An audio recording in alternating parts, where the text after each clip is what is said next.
कहानी है रामपुर गांव की, जहां के मर्द महिलाओं को हमेशा नीचा दिखाने की कोशिश में रहते।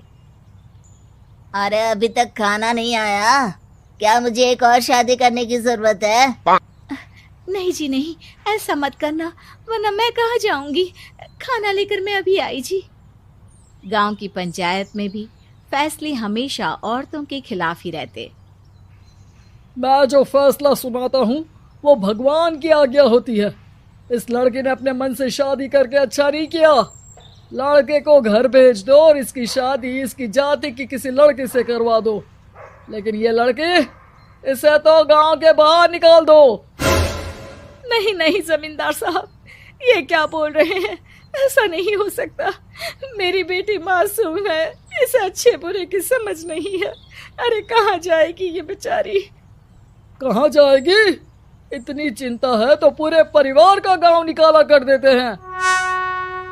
बेचारे पूरे बसे बसाए परिवार को गांव छोड़ना पड़ता है। चाहे जो हो, अगर बेटियों को कंट्रोल नहीं कर सकते तो गांव में रहने का कोई मतलब नहीं है। यहाँ औरतों को दब कर रहना होगा। कोई भी अपने हिसाब से कुछ नहीं कर सकता, सब ईश्वर की मर्जी से ही होगा। तभी गांव का एक आदमी दौड़ा दौड़ा आता है। सरपंच साहब, जमींदार साहब, वो कालिया है ना, उसकी बेटी पढ़ने के लिए शहर जा रही है। अच्छा, ये कब हो गया? और कालिया की हिम्मत कैसे हो गई ऐसा करने की? लेकर आओ उसे और उसकी बेटी को। बस फिर क्या था, हाजिर हो जाते हैं कालिया और उसकी बेटी सरपंच के सामने। अरे कालिया, ये क्या सुनने में आ रहा है? बेटी को इंजीनियर बना रहा है तू? और ये बता, गांव में तो स्कूल नहीं है, फिर कहाँ से इतनी क्लास पास कर गई तेरी बेटी? राधा, जो कि कालिया की बेटी है, उसे लगता है कि सरपंच उसकी तारीफ कर रहे हैं। सरपंच जी, मैंने ऑनलाइन पढ़ाई की है, डिस्टेंस लर्निंग से। सभी में मैंने अच्छे नंबर पाए हैं, जिसे देखते हुए शहर की इंजीनियरिंग कॉलेज में मुझे स्कॉलरशिप मिली है। वाह जी वाह, क्या होती है ये? पहले तो ये बताओ, फिर आगे की बात करते हैं। पूरा गांव राधा की बात सुन रहा था और राधा बोलती जा रही थी। तो ऐसे मैं फ्री में एक अच्छी शिक्षा लेकर गांव में जो कुछ परेशानियां हैं, जैसे बिजली, पानी और इंटरनेट जैसी समस्याओं के लिए काम करूंगी। मैं गांव को शहर से जोड़ने के लिए पुल का निर्माण करवाने का प्रस्ताव रखूंगी। मुझे पूरी उम्मीद है कि जल्द ही हमारा गांव भी तरक्की की राह पर चल पड़ेगा। राधा की बात सुनकर सारे गांव वाले ताली बजाने लगते हैं। सरपंच को समझ नहीं आता कि वो क्या करे। चुप रह नादान लड़की, गांव के खिलाफ जाने के लिए तुझे गांव से बेदखल कर दिया जाएगा, वो भी पूरे परिवार के साथ। और हाँ, अगर ठीक से गांव में रहना चाहती है तो ये पढ़ाई लिखाई छोड़ दे। हम तेरे लिए गांव का कोई होनहार लड़का देखेंगे। तभी गांव का एक आदमी बोल पड़ता है।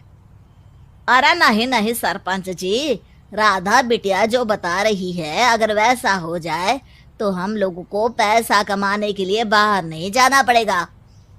हाँ जी, और ना ही कोसों दूर पानी के लिए भटकना पड़ेगा।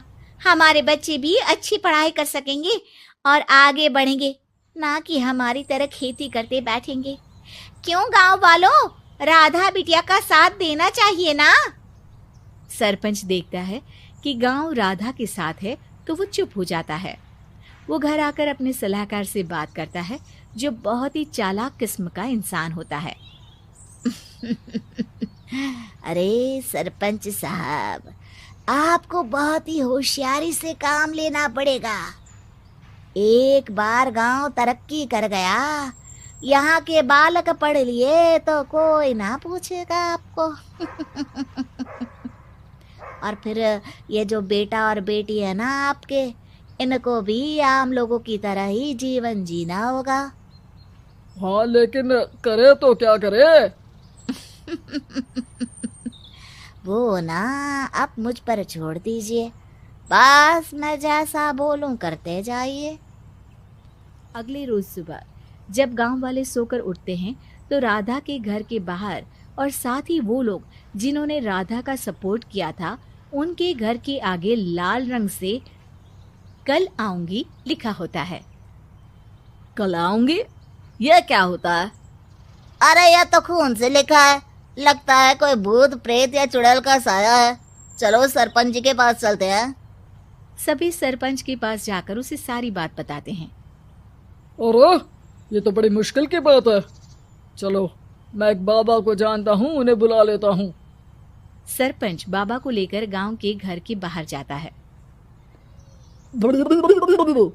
ओहो, तो ये वो चुड़ैल है जो उन लोगों को निशाना बनाते हैं जो गांव को बदलने का सपना देखते हैं।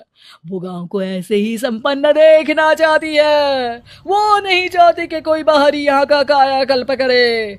क्या तुम लोगों में से किसी ने गांव को बदलने की सोच रखी है? तभी राधा की माँ रोते रोते आती है। मेरी राधा घर से गायब हो गई है। अरे कोई तो बचाओ, मेरी बच्ची कहाँ गई?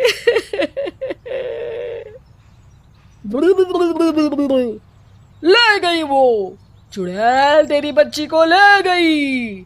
अब वो उसे श्रापित करके छोड़ेगी, उस पर चुड़ैल का साया हो जाएगा।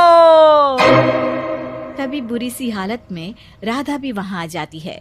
उसके बाल चुड़ैल की तरह फैले होते हैं और कपड़ों में खून लगा होता है। सभी राधा को देखकर डर जाते हैं। माँ, पता नहीं मुझे कौन उठा कर ले गया था। अरे दूर दूर हो जा चुड़ैल, अब हम लोग इस गांव में नहीं रुकेंगे। अरे कैसे बातें कर रहे हैं आप? कल तो आप मेरे भरोसे गांव का हुलिया बदलने, अपने बच्चों को पढ़ाने और तरक्की उन्नति की बात कर रहे थे, तो आज क्या हो गया आपको? ये फिर तुम लोगों को बहकाएगी। ये चुड़ैल गांव में आ चुकी है, ऐसे ही ये तुम्हारे घर के बच्चों को भी ले जाएगी। गांव वाले राधा को गांव से बाहर निकाल देते हैं। उसके माँ बाप रोते रहते हैं, लेकिन गांव वाले नहीं मानते। मैं भी अपनी बहन के साथ गांव के बाहर रहूंगा, लेकिन वो पढ़ाई नहीं छोड़ेगी। वहीं सरपंच के घर पर सलाहकार कहता है। देखा, सांप भी मर गया और लाठी भी नहीं टूटी। लेकिन अगले ही दिन सरपंच के घर के बाहर भी वही शब्द लिखे होते हैं। और फिर सरपंच की बीवी कहती है, हमारी बेटी को किसी ने अगवा कर लिया है। तभी राधा का भाई वहां आ जाता है। अरे गांव वालों, मैंने सरपंच जी की बेटी को देखा था। वो चुड़ैल उसे उठाकर ले जा रही थी। अरे क्या मजाक कर रहे हो? नहीं नहीं सरपंच जी, आप नहीं जानते। वो चुड़ैल अब आपकी बेटी में आ जाएगी, जैसे राधा के अंदर आ गई थी। तभी सरपंच की बेटी वैसी ही हालत में वहां आती है जैसे राधा आई थी। पापा, पता नहीं कैसे मैं गायब हो गई थी। चुड़ैल, इसके अंदर भी चुड़ैल का साया है, मारो इसे। अरे नहीं नहीं, इसे भी राधा के पास गांव के बाहर ही भेज दो। अरे चुप रहो, मेरी बेटी कहीं नहीं जाएगी और चुड़ैल वुड़ैल कुछ नहीं होता है। अरे कैसे बात कर रहे हो सरपंच जी? आप तो बोल रहे थे कि आपका फैसला भगवान का ज्ञान होता है, तो अपने पर बात आई तो अब आप ऐसे बोल रहे हैं। अरे ना ना ना, आपको अपनी बेटी को त्यागना ही होगा। अरे बुलाओ बाबा को। राधा का भाई बाबा को ले आता है, जिसे अब गांव वालों के डर के कारण सच बोलना पड़ता है। मैं कोई बाबा नहीं हूँ, मैं तो मोची था। ये सलाहकार महोदय ने मुझे कहा था एक्टिंग करने को। अब वो मुझे पैसे देने वाले हैं। अब मुझे माफ कर दो। गलती हो गई, मुझे माफ कर दो। तभी वहां राधा आ जाती है।